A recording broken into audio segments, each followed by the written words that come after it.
तो पिछले लेक्चर में हमने बात किया था कि फोटोसिंथेसिस का प्रोसेस कैसे होता है, उसमें क्या कैसे कौन कौन से ऐसे कंपोनेंट्स इन्वॉल्व होते हैं जिससे कि क्या होता है, कार्बन डाइऑक्साइड वाटर क्लोरोफिल के प्रेजेंस में सनलाइट के हेल्प से बनाता है ग्लूकोज। ठीक है, फिर उसके साथ ही साथ फोटोसिंथेसिस का ही एक बाई प्रोडक्ट बनता है जो कि ऑक्सीजन। वो ऑक्सीजन इन्वायरमेंट पे रिलीज होता है, ऑक्सीजन इन्वायरमेंट में रिलीज होता है जो कि किसके काम में आता है, रेस्पिरेशन के। ठीक है, एनिमल इसको क्या करते हैं, रेस्पिरेशन के फॉर्म में, रेस्पिरेशन के प्रोसेस में यूज़ करते हैं। तो ये तो था फोटोसिंथेसिस का पीछे का रिवीजन पॉइंट। ठीक है, एक चीज़ फोटोसिंथेसिस की ये भी है खासियत, फोटोसिंथेसिस एक ऐसा रिएक्शन जिसमें light reaction, light energy change होती है, कन्वर्ट होती है केमिकल एनर्जी में, केमिकल एनर्जी में। ठीक है, लाइट एनर्जी चेंज होती है केमिकल एनर्जी में, ये भी एक फोटोसिंथेसिस की खास बात है। तो आज हम लोग देखने वाले हैं फैक्टर्स अफेक्टिंग द फोटोसिंथेसिस। कौन कौन से ऐसे फैक्टर हैं जो कि अफेक्ट करेंगे फोटोसिंथेसिस के प्रोसेस को। इसकी अब बात कर ले, सबसे पहले सामने 4 फैक्टर्स लिखे हैं, चारों के बारे में हम लोग बारी बारी से पढ़ेंगे। तो सबसे पहले है लाइट। तो आप सबको पता ही है कि लाइट जो है इम्पॉर्टेंट रोल प्ले करती है हाइड्रोलिसिस में, वाटर के मॉलिक्यूल्स को ब्रेक करने में। तो आपको ये भी बताया था कि लाइट प्लांट सेल के किस हिस्से में ट्रैप होती है, प्लांट सेल के पास बहुत सारे क्या होते हैं, क्लोरोप्लास्ट होते हैं। प्लांट सेल, इनके पास क्या होता है, एक सेल ऑर्गेनल से जिसको हम लोग बोलते हैं क्लोरोप्लास्ट, और इस क्लोरोप्लास्ट के पास होता है क्लोरोफिल। यही क्लोरोफिल क्या करता है, यही क्लोरोफिल लाइट को ट्रैप करता है, लाइट को ट्रैप करता है, और फिर यही लाइट वाटर को हाइड्रोलिसिस करके H+ आयन बाहर करती है। आपने पीछे वाले लेक्चर में इसको देखा ही होगा। ठीक है, तो उसको ज़्यादा टिप में नहीं देखेंगे। तो लाइट का तो देख लिया कि यहाँ पे हो रहा है ट्रैप, फिर क्लोरोफिल के हेल्प से हो रहा है ट्रैप, फिर हो रहा है हाइड्रोलिसिस। साथ ही साथ अब ये जानेंगे कि कौन सी लाइट हेल्पफुल होती, मतलब कौन सी लाइट ज़्यादा प्लांट यूज़ करते हैं अपने इस फोटोसिंथेसिस के प्रोसेस में। तो आपको पता है कि सोलर रेडिएशन में बहुत सारी रेज निकलते हैं, अल्फ़ा रे, बीटा रे, गामा रे, विजिबल रे, ठीक है, एक्स रे, अल्ट्रा वायलेट रे, सब निकलती हैं। तो लाइट के लिए जो सूटेबल है, मतलब फोटोसिंथेसिस प्रोसेस के लिए जो लाइट सूटेबल है वो है विजिबल रे। ठीक है, वो है विजिबल रे। वेवलेंथ, अब बात होती है वेवलेंथ कितनी होनी चाहिए फोटोसिंथेसिस में, लाइट की वेवलेंथ कितनी होनी चाहिए। तो इसका होना चाहिए 400 से लेके 700 नैनोमीटर तक। ठीक है, 700 नैनोमीटर वेवलेंथ होना चाहिए। ठीक है, नॉर्मली ह्यूमन बीइंग के लिए, ह्यूमन बीइंग 390 से 760 नैनोमीटर की वेवलेंथ के हेल्प से देखते हैं, मतलब इतना वेवलेंथ होता है लाइट का, तो ये इनको मदद होती है किसी भी चीज़ को देख पाने में। ठीक है, तो अब बात करते हैं, आपको ये भी पता है कि आपने पढ़ा होगा पीछे क्लास में, वाइट रे आती है, किसी प्रिज्म से टकराएगी तो उससे 7 स्पेक्ट्रम निकलते हैं, पढ़ा होगा आपने, और फिर इन्हीं को हम लोग विबग्योर बोलते हैं। ठीक है, तो फोटोसिंथेसिस में वॉयलेट, ब्लू और रेड, तो अल्टीमेटली मैं बोलूं तो फोटोसिंथेसिस के प्रोसेस में वो लाइट के स्पेक्ट्रम जैसे वॉयलेट, ब्लू और रेड, ये 2 कलर ही क्या होती हैं, ज़्यादा यूज़फुल होती हैं फोटोसिंथेसिस के प्रोसेस में। और हाँ, प्लांट जो है ग्रीन, प्लांट का अपीयरेंस ग्रीन क्यों है, ये जो ग्रीन कलर है ये प्लांट एब्जॉर्ब नहीं कर पाता, एब्जॉर्ब नहीं कर पाता, इसी ग्रीन लाइट को प्लांट जो है, इसी ग्रीन लाइट को प्लांट रिफ्लेक्ट करता है, जिसके वजह से प्लांट का अपीयरेंस कैसा है, प्लांट अपीयर ग्रीन। इसी रिफ्लेक्टेड ग्रीन लाइट की वजह से प्लांट का अपीयरेंस कैसा आता है, ग्रीन आता है। ठीक है, तो आपको बस ये ध्यान देना था कि विजिबल रे यूज़ होती है फोटोसिंथेसिस के प्रोसेस में, उसका वेवलेंथ कितना होना चाहिए, 400 से 700 नैनोमीटर वेवलेंथ होना चाहिए। ह्यूमन बींग के केस में 390 से 760 नैनोमीटर वेवलेंथ होना चाहिए। फोटोसिंथेसिस के प्रोसेस में नहीं, ये विजिबल रहे ना कि इतने वेवलेंथ का कोई लाइट रहेगा तो ह्यूमन बींग को काफ़ी आसानी होगी किसी भी चीज़ को देखने में। ठीक है, और बात कर ले और लाइट का क्या इसमें रोल होगा, तो ये बता दें, लाइट की इंटेंसिटी भी फोटोसिंथेसिस को अफेक्ट करती है। लाइट की इंटेंसिटी भी फोटोसिंथेसिस को अफेक्ट करती है। अगर मैं इन शॉर्ट बोलूँ तो photosynthesis is inversely proportional to light intensity. ठीक है, इसका मतलब समझ लेते हैं। देखिए, दो कंडीशन बनेगी। अगर फोटोसिंथेसिस ज़्यादा कराना है, फोटोसिंथेसिस का प्रोसेस ज़्यादा कराना है, तो अपने को लाइट की इंटेंसिटी जो है कम करनी होगी, कम रखनी होगी। ठीक है, लेकिन अगर फोटोसिंथेसिस को अफेक्ट करना है, मतलब फोटोसिंथेसिस नहीं होने देना है, तो फोटोसिंथेसिस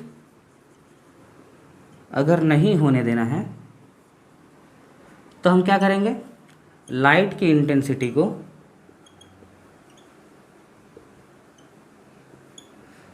बढ़ा देंगे। ठीक है, तो लाइट की इंटेंसिटी भी क्या करती है, मैटर करती है इसको अफेक्ट करने में। ठीक है, देखिए यहाँ पे ये अगर इसको आप याद कर लेंगे, अगर इसको अपने दिमाग में बैठा लेंगे तो ज़्यादा कामगार होगा कि फोटोसिंथेसिस जो है इन्वर्सली प्रोपोर्शनल किसके, लाइट के इंटेंसिटी से। अगर इंटेंसिटी कम होगी तो फोटोसिंथेसिस ज़्यादा होगा, फोटोसिंथेसिस अगर कम करें तो लाइट की इंटेंसिटी बढ़ाते हैं। तो इससे ये आपकी विजिबल रे यूज़ होती है। 400 से 700 नैनोमीटर वेवलेंथ होना चाहिए फोटोसिंथेसिस प्रोसेस के लिए। ये सब लाइट की नीड है, लाइट की ये सब क्वालिटी होनी चाहिए तभी फोटोसिंथेसिस हो पाएगा। फिर उसके साथ लाइट की इंटेंसिटी भी मैटर करता है। ठीक है, अब दूसरा पॉइंट है टेम्परेचर। तो आपको पता है कि प्लांट भी क्या है, लिविंग बीइंग है, एक तरीका लिविंग बीइंग है, तो इसमें भी कई सारी एंजाइमेटिक एक्टिविटीज़ होती होंगी, है ना। फोटोसिंथेसिस ओवरऑल क्या है, एंजाइम बेस्ड रिएक्शंस है। ठीक है, तो अब एंजाइम का काम क्या है, एंजाइम क्या करती हैं, रेट ऑफ रिएक्शंस को बढ़ाती हैं, एज अ कैटलिस्ट वर्क करती है। ठीक है, एज अ कैटलिस्ट वर्क करती हैं। तो टेम्परेचर के बारे में ज़्यादा नहीं, ऑप्टिमम टेम्परेचर जो है, ऑप्टिमम टेम्परेचर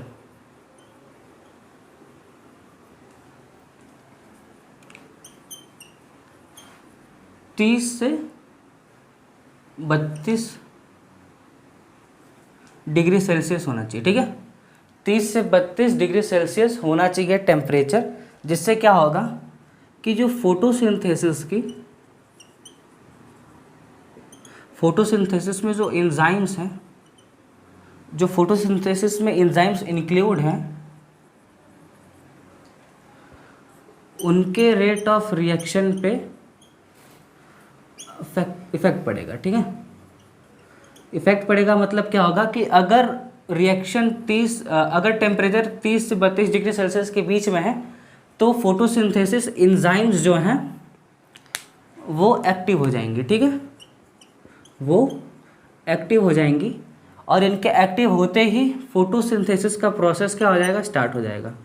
लेकिन अगर ऑप्टिमम टेम्परेचर नहीं है तो एंजाइम्स एक्टिव ही नहीं होंगी, तो ये रिएक्शन होगा ही नहीं, रिएक्शन इफेक्ट होगा, मतलब फोटोसिंथेसिस का प्रोसेस नहीं होगा। ठीक है, ये था आपका टेम्परेचर के बारे में।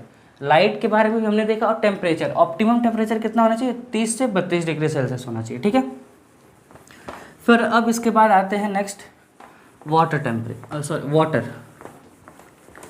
तो आपको पता है वाटर आपने देखा होगा गर्मियों के मौसम में कितने सारे पेड़ पौधे जो हैं पानी के बिना ही सूख जाते हैं, ये भी देखा है। लेकिन वाटर का मेन रीज़न क्या है, देखिए वाटर जो है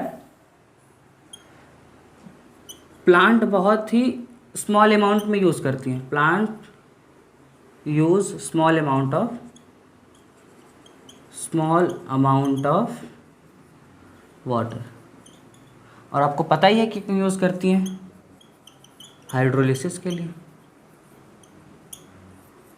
फोटोसिंथेसिस में देखा ही होगा आपने, हाइड्रोलिसिस के लिए। तो अब ये देखिए, पहला चीज़ कि बहुत कम यूज़ करती हैं प्लांट, और दूसरा चीज़ ये कि वाटर के ही हेल्प से, मतलब वाटर के ही प्रेजेंस के वजह से, वाटर के प्रेजेंस के वजह से स्टोमेटा ओपन होगा, और वाटर के एब्सेंस में स्टोमेटा क्लोज होगा। अब इसका क्या मतलब हुआ, तो आपको जब मैंने बताया था टीएस ऑफ लीफ, तो टीएस ऑफ लीफ में मैंने बताया था कि एपिडर्मिस है, ऊपर क्यूटिकल की लेयर होती है, नीचे इसके जस्ट नीचे आपकी मेसोजिल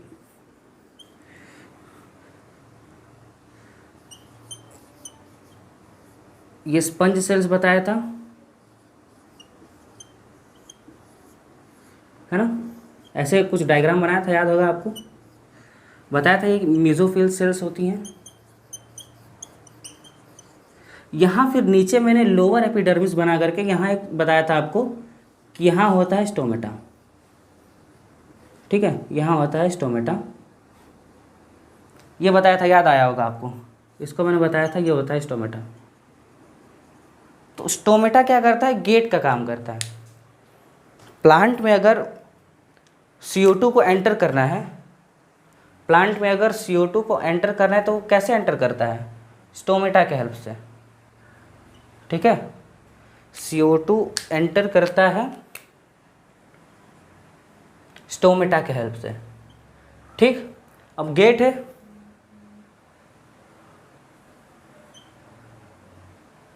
अब जब ये गेट है तो इसका खुलना और बंद होना भी लाजमी है। ये देखिए,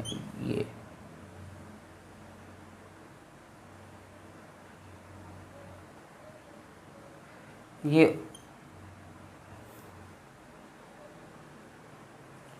शायद दिख नहीं रहा होगा वहाँ पे,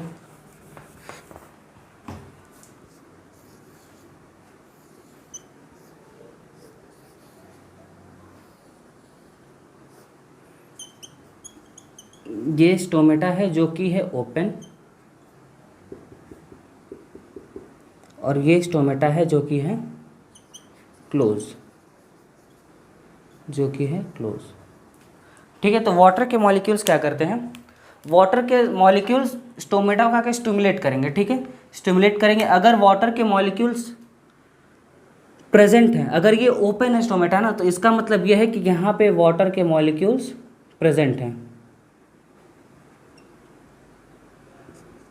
वाटर मॉलिक्यूल्स आर प्रेजेंट, ठीक है। इस वाले केस में वाटर के मॉलिक्यूल्स प्रेजेंट है, जिसकी वजह से गार्ड स्टोमेटा का गेट खुला है, और ये जो सेल्स हैं इनको हम लोग बोलते हैं गार्ड सेल्स, यही काम करते हैं एज अ गेट का, ठीक है। वाटर के मॉलिक्यूल्स प्रेजेंट है तो गार्ड सेल्स ओपन है, और ओपन है तो स्टोमेटा भी ओपन है, ठीक है। लेकिन जहाँ अगर वाटर का कॉन्सेंट्रेशन प्लांट में कम हुआ, मतलब यहाँ वाटर नहीं प्रेजेंट है, तो ये गार्ड सेल्स क्या हो जाएंगे, बंद हो जाएंगे, ठीक है। और जब ये बंद हो जाएंगे तो फिर CO2 ना बाहर आएगा, सॉरी ना ऑक्सीजन बाहर आएगा, ना CO2 अंदर जाएगा, ठीक है।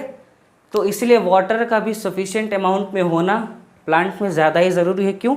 क्योंकि अगर वाटर प्रेजेंट रहेगा तभी CO2 अंदर आ पाएगा, ऑक्सीजन बाहर जा पाएगा। वाटर प्रेजेंट रहेगा तभी स्टोमेटा की जो गार्ड सेल्स है वो खुली रहेंगी। अगर वाटर एब्सेंट है तो गार्ड सेल्स बंद हो जाएंगी, जिसकी वजह से किसी भी चीज़ का अंदर आना और बाहर जाना बंद हो जाएगा, ठीक है। ये था वाटर का इंपॉर्टेंस, ठीक है। अब इसके बाद देखते हैं कार्बन डाइऑक्साइड। कार्बन डाइऑक्साइड देखिए प्लांट के लिए बहुत ही ज़्यादा इम्पोर्टेंट है, क्योंकि ये कैरी करता है कार्बन और इसी से इसको आगे चल के क्या बनाना है, ग्लूकोज बनाना है। ठीक है, इसी से इसको आगे चल के क्या बनाना है, ग्लूकोज। देखिए होगा क्या,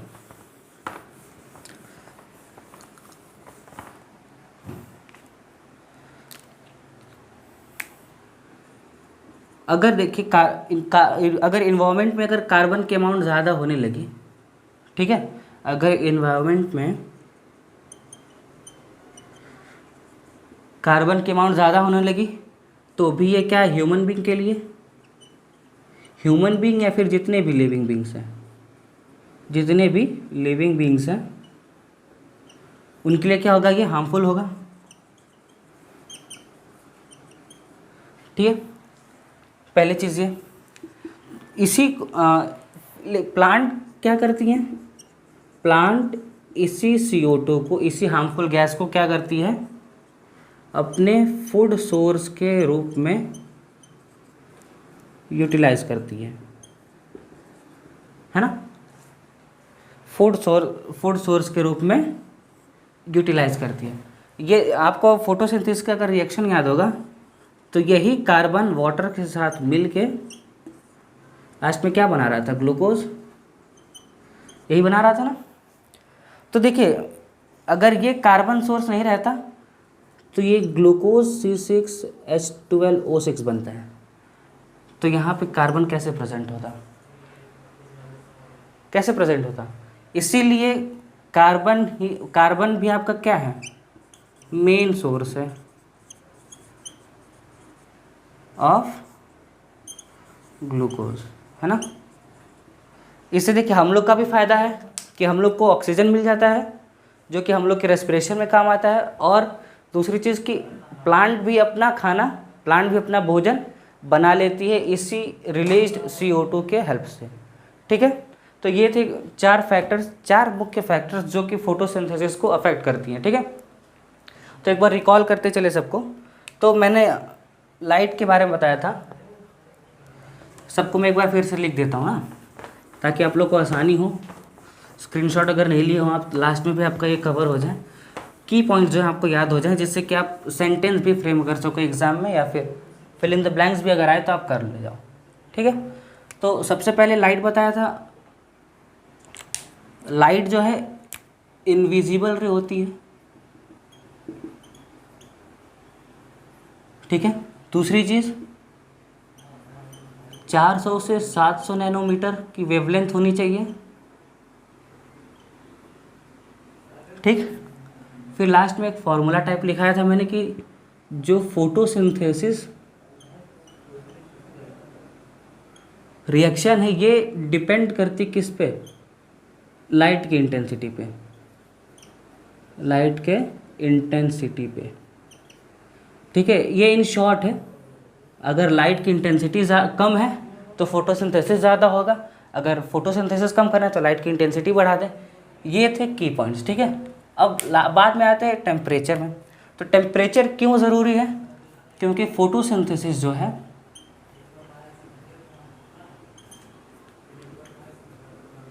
इंजाइमेटिक रिएक्शंस है, इंजाइमेटिक रिएक्शन है। तो एंजाइम्स को एक्टिव करने के लिए एक ऑप्टिमम टेम्परेचर की ज़रूरत होती है, और वो ऑप्टिमम टेम्परेचर कितना है, ऑप्टिमम टेम्परेचर है 30 से 32 डिग्री सेल्सियस, 30 से 32 डिग्री सेल्सियस। ठीक है, अब फिर बात करते हैं वाटर की। तो वाटर आपको रिएक्शन अगर याद होगा, मैकेनिज्म आपने देखा होगा, तो ये वाटर का होता क्या है फोटोसिंथेसिस में, हाइड्रोलिसिस। ठीक है, फिर यही हाइड्रोलिसिस के बाद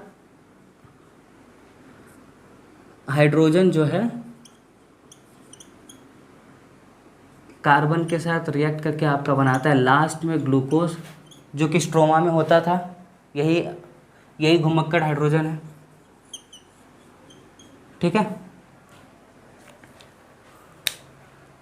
और दूसरी चीज़ कि वाटर के ही प्रेजेंस में वाटर ही रिस्पॉन्सिबल है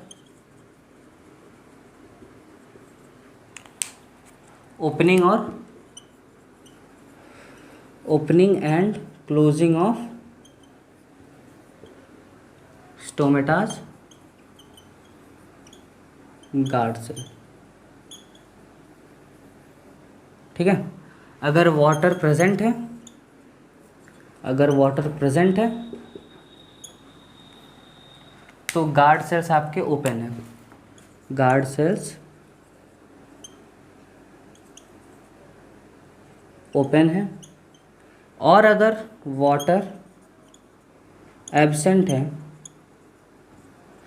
तो गार्ड सेल्स आपके क्लोज रहेंगे। ठीक है, ये वाटर की खासियत हो गई। वाटर के भी दो रोल हैं, मेन रोल। ठीक, अब बात करते हैं कार्बन डाइऑक्साइड की। तो ये तो आपका मेन सोर्स ही बन गया, मेन फूड सोर्स बन गया, क्योंकि ये कंटेन करता है कार्बन। ठीक है, जितना ज़्यादा कार्बन होगा उतना ही ज़्यादा प्लांट फोटोसिंथेसिस करेगी। फोटोसिंथेसिस का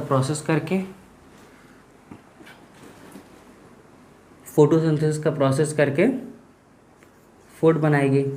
ठीक है, कार्बन डाइऑक्साइड जितना ज़्यादा होगा प्लांट फोटोसिंथेसिस उतना ही ज़्यादा करेगी। ठीक है, और फिर क्या होगा, ऑक्सीजन भी इन्वायरमेंट में उतना ही ज़्यादा होगा, है ना। और जब यहाँ पे फोटोसिंथेसिस होगा तो आपको पता है कि फूड भी बनेगा प्लस ऑक्सीजन भी मिलेगा, है ना। तो ये आपके की पॉइंट्स थे जो कि एक शॉर्ट में समझाने के लिए बहुत ही आसान है। अगर आपने लेक्चर पूरा सुना होगा अभी का तो फिर ये वही की पॉइंट्स है जो कि मैंने यूज़ किया अपने लेक्चर में। ठीक है, पूरे लेक्चर में। ठीक है, तो इन शॉर्ट अगर आपको जानना हो, लाइट क्या है, लाइट इनविजिबल रे वाली इंक्लूड होती है, 400 से 700 नैनोमीटर वेवलेंथ होनी चाहिए, और इंटेंसिटी पे भी फोटोसिंथेसिस डिपेंड करती है। ठीक है, ये सारे क्या आपके की पॉइंट्स हैं जो कि आप अगर एक बार अपने दिमाग में फिट कर लेते हो तो फोटोसिंथेसिस को समझना और उसके फैक्टर्स को भी समझाना किसी को आपको अच्छे से आ जाएगा और आपका एकदम क्रिस्टल क्लियर हो जाएगा ये पॉइंट्स, ये फोटोसिंथेसिस का पूरा टॉपिक। ठीक है, अब आगे की क्लास में हम लोग बात करेंगे न्यूट्रिशन इन हेटेरोट्रॉफ्स। ठीक है, तब तक के लिए थैंक यू।